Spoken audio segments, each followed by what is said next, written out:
Pitawanakwat is with the Three Fires Confederacy from Wiikwemkoong Unceded Territory.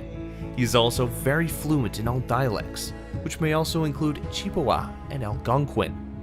With over 40 years of research experience, Henry has worked as an archaeologist, an internship at the Museum of Civilization in Gatineau, now Museum of History, and is a member of Translators for the Translation Bureau Government of Canada. He was one of the translators at the federal election debate in 2019. Henry enjoys working with the language and is also qualified to teach the language, which is in danger of becoming extinct. Naha, Henry biton kot nisnakas, Wiikwemkoong, nidom nisingden chaba. Gi no go ma piwitin an gedon na, non skona ge wi de battama, Anishinaabemowin no shiat, menot no no. Mis kom dattam get battaman go, getin no na Anishinaabemowin. Menosna up chugum nagi skon mon pis ma banam park kon gibi na. Wam sna test get manda. Gib no smenden dam. Mon pi, chimi yamba pisui gon go chu nam. Atkin goning. Sum sna test doing manda. Mi geni mon pi. Mi manda gatakim na mi geni manda. Getish yan na. Ma bo gatak nam skok me koi gatak nam komama. Naha. Okay, so the very first thing I want to do is I'm going to lay down some tobacco, which is a custom for my people. It's a sign, the eagle feather is a sign of strength and truth. Tevoewin, menop skosiwin. Menoskema sema.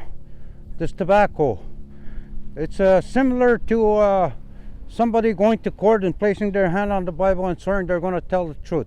This is similar to us.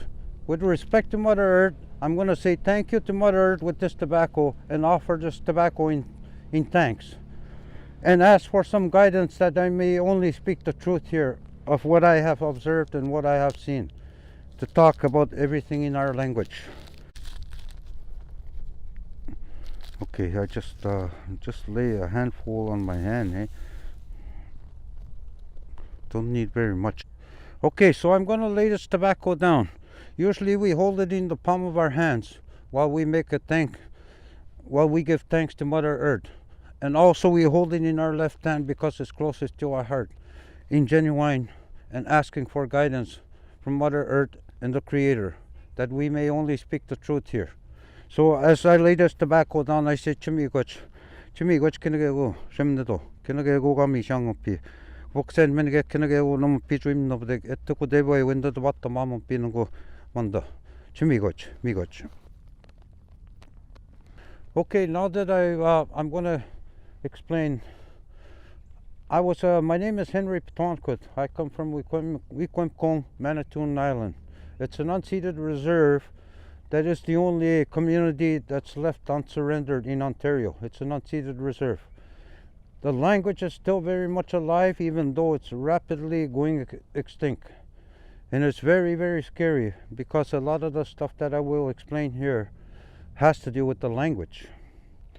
I come from the Three Fires Confederacy of Potawatomi, Odawa, and Ojibwe, but can also include Chippewa and Algonquin. I speak all 5 different dialects, or I know the difference in the dialects, and I can understand each person in those different tribes.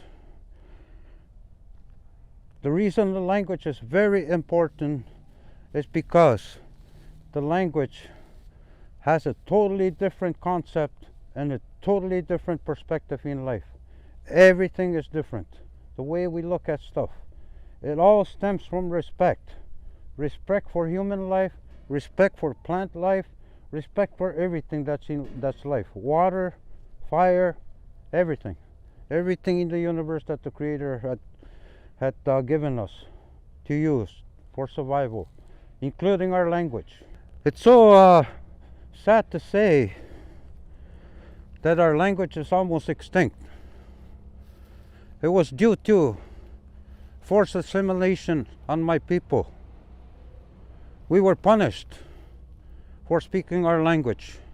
We were put in residential schools where we were punished to speak our language. It was a no-no.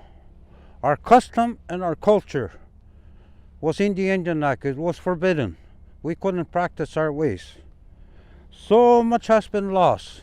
All the teachings, all the warnings that were in the teachings, the way of life of my people. Everything was in the language. The concept, the perspective was all in truth, Ojibwe, and respect, not in mood. Humbleness, sharing. All today, which is known as the 7 grandfather teachings. Those were not teachings when I was a little boy. Those were a way of life. Words were not given. Action was taken. Love was shown. Honesty was shown. Bravery was shown. Everything that you see in the 7 grandfather teachings was shown through action, not through words. Although we were a very oral people, we didn't have written versions of anything. Everything was spoken of, and everything was through action. If you seen somebody doing something wrong, you immediately approach that person and you told them you're doing wrong. This was the way of sharing that what we knew that he was doing wrong. Either through experience, we experienced that we may have done the same mistake and learned from it by karma returning to us and hurting us. This is the strong belief our people have. And we were often looked at as uneducated people. But it wasn't the case. I'm sorry to say, but everything was in the language. The degrees that you go to school today, to become whatever you want to become. We had doctors, we had astronomers, we had psychiatrists, we had people that were in every walks of life. We had the same degrees. We didn't put anybody on a pedestal. There was no level system for us. We believed that everybody was unique and everybody had their own ability to contribute to human life. There was a purpose for everything in life, all plant life. Everything was alive. Everything had a purpose. Every event that happens in your life has a purpose. Whether it's right or wrong, it still had its purpose. If it's wrong, maybe it was meant to teach you a lesson or for you to see something. But you learned. You didn't repeat the mistake from learning from that mistake. The way I see English language is it discredits everything. You observe something, you want to disprove it. You see a UFO, you want to disprove it. What was it? You want an explanation. My people believe to accept everything. What you see, don't question it. Accept it. It has a meaning.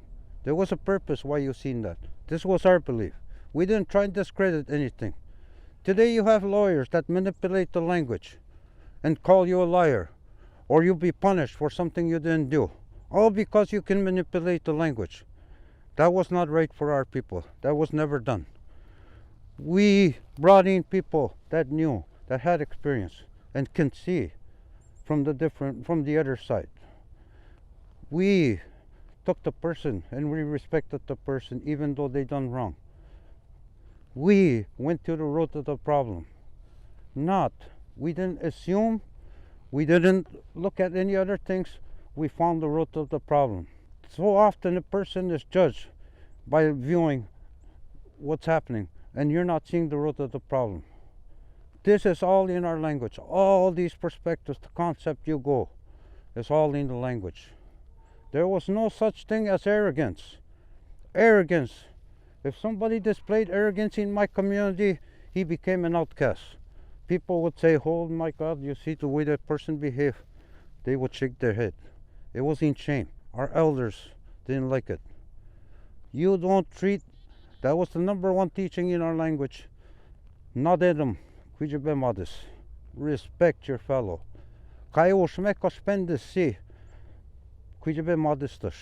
Never put yourself above anyone else or below. That was our concept, because both are very damaging. You're insulting the person, or you're making them feel really low, and it was totally unacceptable. All of this is in the language. I met a linguist not long ago. He told me, he said, I know 7 different languages, he said. He named them all. He French, Italian, and what he mentioned was very, caught my attention. He says, and the language I had the hardest time with, he said, was Japanese. I couldn't figure out why. Everything came easy except for Japanese, he says. It took me 2 or 3 years to figure out that their perspective and their concept was different. Everything in the way they see everything was different, he said. And I told him, I said, bingo. That is the way with our people, I said. It's all in the language.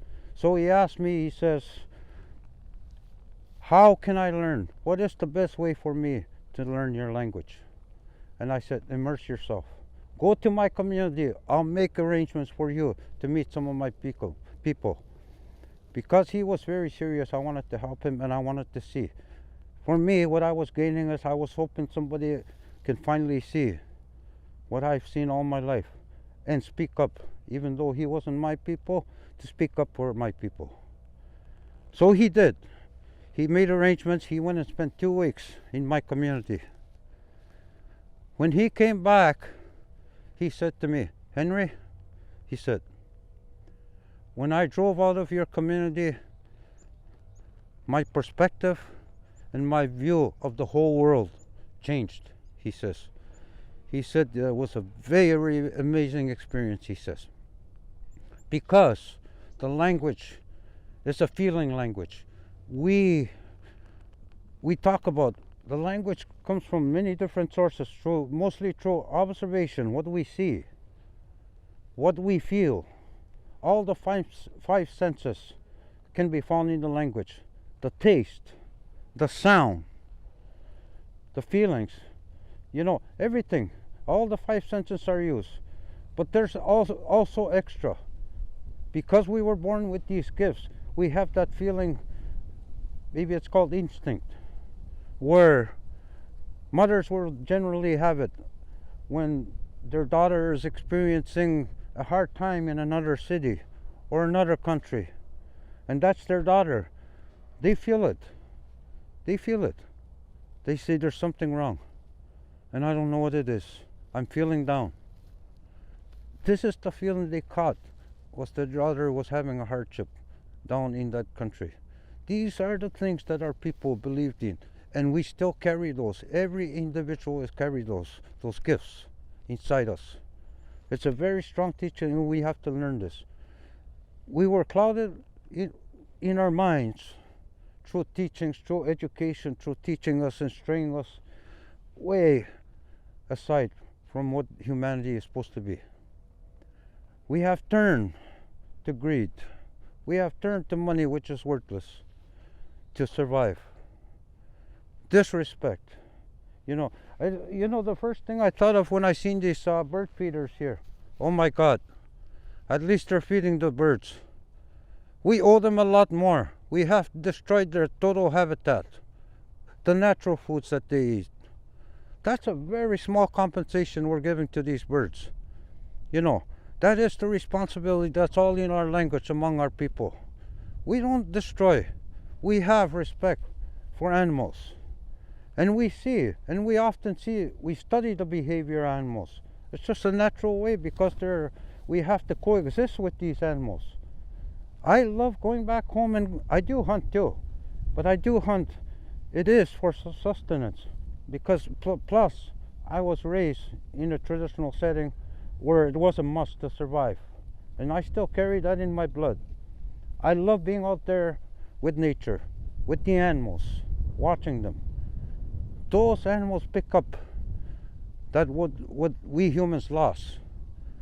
If you walk in there with fear, and if you're walking in there with disrespect, you're going to get the same attention from the animals. A bear, it will not bother you. Respect it. Respect it. You have to coexist. It's his land too. He won't bother you unless you have that hate in your blood or that disrespect. If you show it, he will for sure attack you. I was always taught this by elders, and so far I've came across so many bears, and I just respected them. I went about my own way, and they never bothered me. They were close by, very close by. And this is the road we need to go. When I heard the elders talk about the way we're going to save Mother Earth is by reverting to the old ways, they said. And I don't think they meant getting rid of the hydro or getting rid of this and getting rid of that. We've become accustomed to all this new way of life. But what they meant is stop. When you know it's creating damage, stop. There's many different ways that we can travel. We don't need gas. We don't need oil. We have survived for centuries, my people, without that stuff. We're creating damage on the earth. We're taking from Mother Earth what we do not need. And plus, we have these levels. It is nice to have grocery stores so people can go and buy their groceries. It's convenient. But do you also know that there's dumpsters behind these grocery stores of food that's outdated but still good to be edible? These are filled every night for food thrown away. Meanwhile, we have thousands and thousands of people hungry. And this is a waste. This is uncalled for. We were taught to only take what we need in life. And it's so disrespectful. And the reason I talk about all this stuff, it's because it's all in the language. If you learn the language, you're educating yourself to a whole new concept and a whole new perspective in life. And you will see that only if you invite the negative in your life will start to get rocky. It's all in the language. Or if you do good, you will wonder, oh geez, everything's going so fine. It was such a beautiful day. You created that by doing good to you. It has to come from you to start the ball rolling. You have to do your best every day. Respect people, respect the animals, respect the land. Everything is in respect. And our survival here on earth is going to rely on all these teachings. You know what I see here today? What's happening? This pandemic. I have heard from my own ears elders speak of this pandemic. I often wondered if they were talking about cancer. In fact, I talked to my boss 2 weeks before this pandemic hit here in Toronto. I spoke to him. I said, you know, my dad, you told me, he said, there's going to be a pandemic that's going to wipe out a lot of people. And then I said to him, I'm just wondering if it's cancer, because cancer is becoming rampant, I told him. It's becoming like, And then 2 weeks later, this pandemic hit. My God, oh my God. I already had that feeling 2 weeks before. It's a gift, because I know the language. There was a warning given to me from what I was told way back that this was going to come. It's something that people are going to try and disprove again. You're crazy. You're talking about this. No, I heard this from my own ears, and I often thought about it. And now I'm being shown. This was the truth. And we have to continue. You have to continue. I teach the language. And when I teach the language, I often tell my students, I can teach you to become very fluent. But am I going to be able to teach you the feelings that come with the language? It's a feeling language. We have to start teaching our children from birth. There's a very enormous solutions that come in that language. We have to respect that language, and it's rapidly becoming extinct, and we need to take a stand now, which is what I'm doing. I'm trying to save the language. This is my job here, and I'm trying to, go about it the same way. And that's the pity of it all, is everything you need money. Money, that's something that wasn't even an issue in my days. Money was worthless to my people. It was material matters. It was helping each other, sharing. If you had more than the other person, share, because you only needed this amount. Now it's all for ourselves. We stock up. Oh my God, And then there's people with empty cupboards. That's not meant to be that way. Life was meant to be balanced.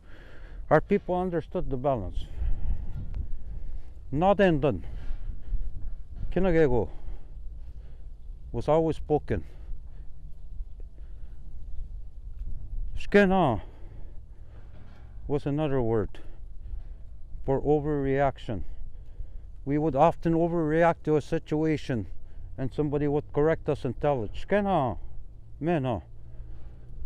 We were taught not to make a mountain of a molehill.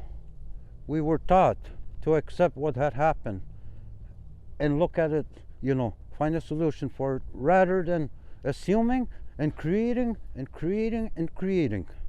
We put a stop to it when something happened. We looked at the root issue of it and we took care of it. Today, people assume when they see somebody going through a hard time. They assume by the time the person. And then that is another thing that's so pitiful, is when they take the children away from the mothers. That is not, that's inhumane. Try doing that to a mother bear. Oh my God, he will rip you apart. That's nature, that's life, that's balance. You don't bother with anybody else's children. If they want, they'll say they can't handle it, and then hopefully a family member will step up and take that child. That's the way we worked in our community. It was a custom adoption, they called. It was caring for the community. We worked together as a community. We helped each other. Today we have laws. We can't even help another one.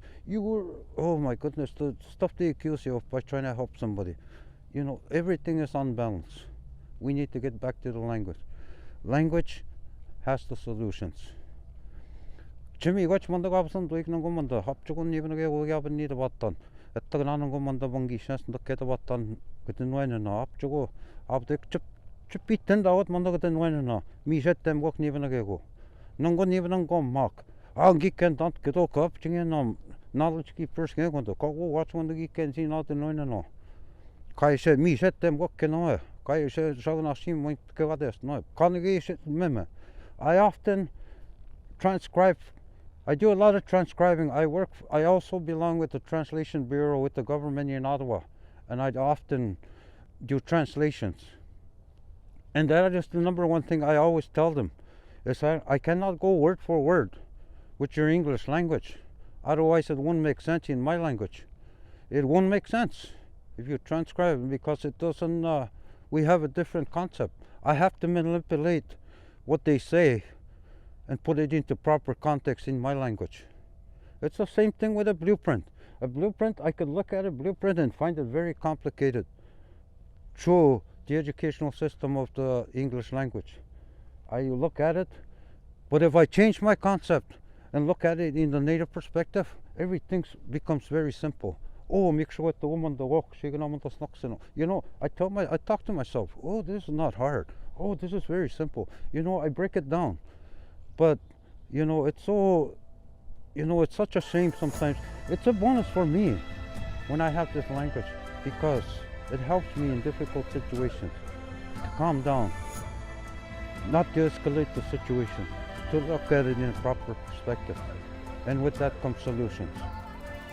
And with that today, I'll leave you with that today. I will come back with some more sessions, which I will be talking about tribes versus clans. I will be talking about many different topics in other sessions. Miigwech, thank you very much.